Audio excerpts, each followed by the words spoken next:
अस्सलाम वालेकुम दोस्तों, आप देख रहे हैं वकार क्रिकेट शो। तो जनाब मोहसिन नकवी साहब पाकिस्तान क्रिकेट बोर्ड के नए चेयरमैन मुंतखब हो चुके हैं। जी हां, ठीक सुना आपने। और इसके अलावा बाबर आजम, फखर जमान समेत कई सीनियर प्लेयर्स ने पाकिस्तान के लिए अब आगे खेलने से माजरत कर ली है।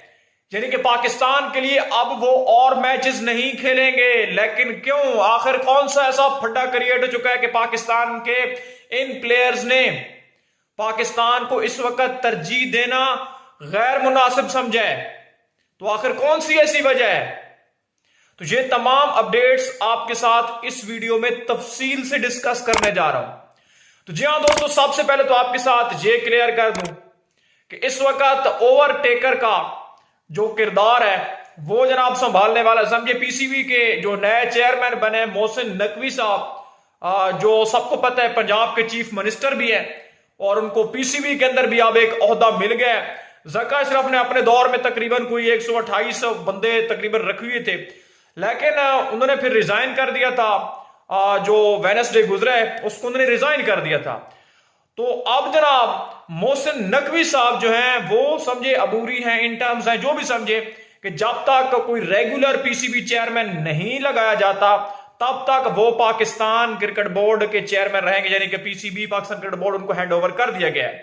तो अब देखते हैं कि वो काम किस तरह करते हैं। लेकिन सबको हैरान कर दिया है, चौंका कर रख दिया गया है कि भाई मोहसिन नकवी साहब अचानक से पीसीबी चेयरमैन बन गए। हालांकि यानी कि नाम फिर भी आ रहा था जिसमें रमीज राजा थे या शुएब अख्तर थे या राशिद लतीफ थे या मोहम्मद वसीम थे या नजम सेठी थे।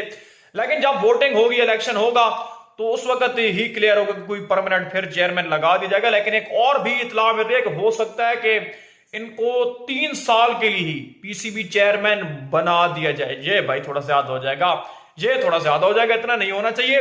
लेकिन फिलहाल उनको पीसीबी चेयरमैन लगा दिया गया कि आप भाई तब तक हालात को संभालें जब तक कोई रेगुलर चेयरमैन नहीं आता। अब आते हैं मेन टॉपिक के ऊपर कि फखर जमान बाबर आजम ने पाकिस्तान के लिए आगे खेलने से क्यों माजरत की है। तो जनाब ये एक अंदरूनी कहानी सामने आ रही है, एक अंदरूनी फड्डा है।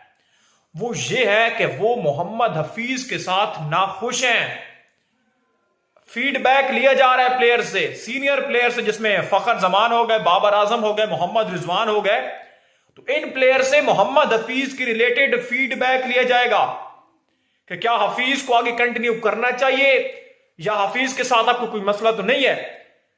तो जो इतलात मिल रही है कि इनके पास जो फीडबैक है यानी कि हफीज के लिए पॉजिटिव नहीं है, खिलाड़ी नाखुश है मोहम्मद हफीज से। अब जो कहानी सामने आ रही है, हालांकि हफीज जब टीवी के ऊपर बैठा होता था, पीटी स्पोर्ट्स के ऊपर या अदर टीवी चैनल्स के ऊपर, तो लगता था कि यार हफीज से परफेक्ट बंदा पाकिस्तान क्रिकेट के लिए कोई है ही नहीं, हफीज से अच्छा काम कोई कर ही नहीं सकता। लेकिन हम ऑस्ट्रेलिया में 3-0 हुए, न्यूजीलैंड से 4-1 से यानी कि शर्मनाक शिकस्त में मिली है।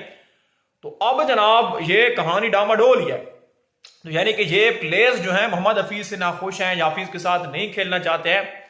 फीडबैक देने वाले ये प्लेयर्स जब आएगा तो पता चलेगा किस तरह का आता है। लेकिन मोहम्मद हफीज की जो जॉब है, जो जॉब हफीज की है, 30 लाख महाना वो पीसीबी से ले रहे थे। अब हफीज का जो मतलब ओहदा है, हफीज अपना ओहदा आगे नहीं बढ़ाएंगे, अपनी सर्विसेज को आगे नहीं बढ़ाएंगे। यानी कि हफीज अब रिजाइन खुद कर देंगे या हफीज को हटा दिया जाएगा, जिस वक्त अंदरूनी कहानी सामने आ रही है। आपकी क्या राय है कि बाबर आजम और फखर जमान और इसके अलावा और जो अदर प्लेयर्स हैं उनका फीडबैक हफीज के बारे में ऐसा ही होना चाहिए था कि वो हफीज को एक्सेप्ट नहीं कर पाएंगे, या उनको करना चाहिए था? हफीज की परफॉर्मेंस से आप यानी कि मुत्तफिक हैं या हफीज की परफॉर्मेंस से आप खुश हैं? आपने भी अपनी कमेंट्स अपनी यानी कि राय का इजहार करना है कमेंट्स बॉक्स में। और इसके अलावा मोहसिन नकवी को क्या ठीक लगाया गया एज ए चेयरमैन, ये भी जरूर बताना है। अपडेट्स अच्छी लगी हो तो लाइक और सब्सक्राइब जरूर कर देना।